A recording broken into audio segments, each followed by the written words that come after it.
I know every video that I make about this topic is going to get suppressed, but I literally do not care because I think it's that important. There is something seriously wrong here that needs to be looked at. It is being completely overlooked that there is a man who is a part of our current administration who is in a long-term relationship and has a child with a model who he has been representing since she was a teenager, and also appeared on Jeffree's flight logs when she was just 17 years old. I've already done an in-depth video, but I'm gonna give you the cliff notes so that you can understand why I believe that this is very alarming. So Paolo Zampolli, we've talked about him many times. He works in our current administration. He is on the board of the Kennedy Center. He has been a close friend and advisor and business partner to our sitting president since the 90s. He was the modeling agent who brought Melania to the United States to meet Donald Trump originally, and they would go on to be married. Right around the same time, in the mid to late 90s, both Paolo and Donald Trump would open their own modeling agencies. Both of their modeling agencies would go on to face claims and accusations of R-word, SA, theft of wages, overcrowded apartments where the models would be housed, exploitation, and visa fraud. Paolo is a United Nations diplomat. From 2013 to 2014, he collaborated with Ghislaine and Jeffrey's fake oceanic nonprofit environmental organization,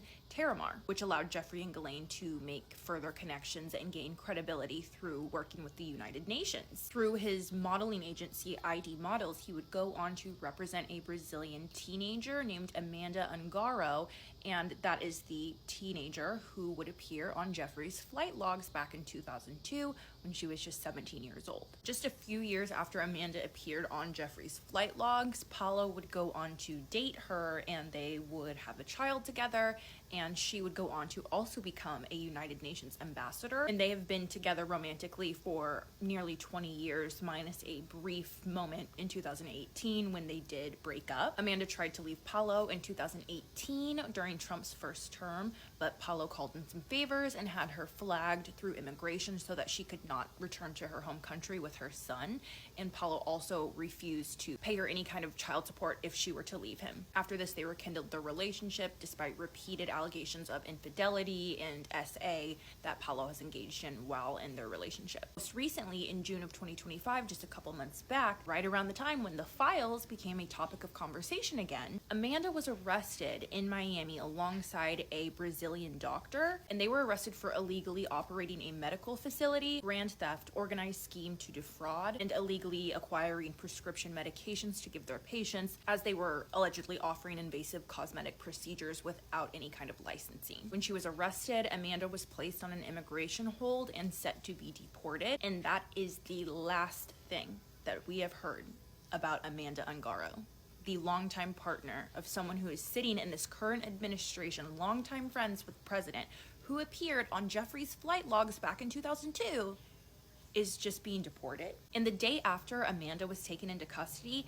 Paolo Zampolli posted this photo of himself and Pam Bondi on his social media. No mention of Amanda at all. Amanda is no longer appearing in any of his photos afterwards. Like, since she's been arrested, there's been no photos with her whatsoever. There's been no seeming concern for Amanda at all. He's just been posting like everything's great, normal, happy even. And I'm not saying that Amanda didn't do anything wrong. Obviously, this is the United States. You're innocent until proven guilty. Obviously, she is on the fast track to being deported. And that doesn't make any sense from the standpoint that she is still a United Nations diplomat. She should have a diplomatic passport. She should have diplomatic immunity from arrest and prosecution of a lot of different charges. In a lot of situations, local authorities don't have the authority to disregard diplomatic privileges. It doesn't make any sense how the United States is actively deporting a United Nations diplomat, and it's not being talked about at all in mainstream media. Regardless of the fact that she was on Jeffrey's plane at 17 years old,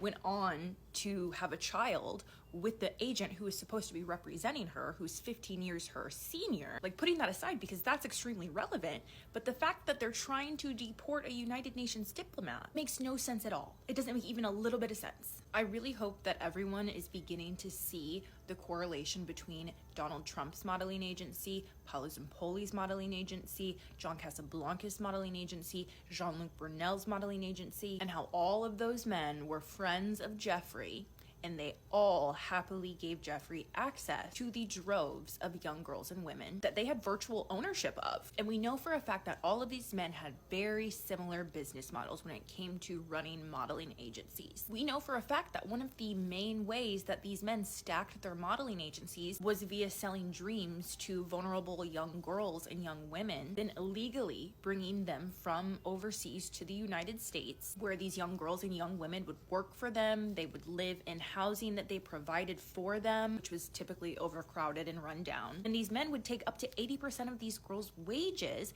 and these girls would be left at the mercy of them, not by their own choice, because they were guaranteed that their immigration would be all sorted out, but it never was. And before they knew it, they have nowhere to go. Obviously, this wasn't just happening internationally, this was happening domestically as well. But when it did happen internationally, and it did often, these girls would be put in terrible situations. A lot of these women and young girls would be required to attend events and parties to entertain the friends and associates of their bosses. And due to the nature of some of the accusations that have been levied against all of these men's modeling agencies, it's very safe to say that we all know what kind of operation this was. And right now, it's really starting to look like there's a lot of work being done behind the scenes to ensure that any victim is completely silenced, even if it means them being deported, when they hold the title of United Nations diplomat. I'm telling you guys, something is not right about this situation. And I know it's easy to judge Amanda because she's now, as a mugshot, she's arrested. I just feel like there's something more there. I'm not saying she's not guilty of those charges. I have no idea. I'm just saying there is absolutely something more to this situation. Okay, go to the next video because I found a story that aired on the news nearly 20 years ago about Paolo Zampoli and his close friend Donald Trump, and you guys are gonna want to see it. What do villains teach us about creativity and our creative unfolding? Let's get into it. Stay with me, I'm about to cook. Well, what do we know about villains? That they're scary, yes. That they're the bad guy, sure, but can you look a Is an introduction really necessary for someone we all know so well?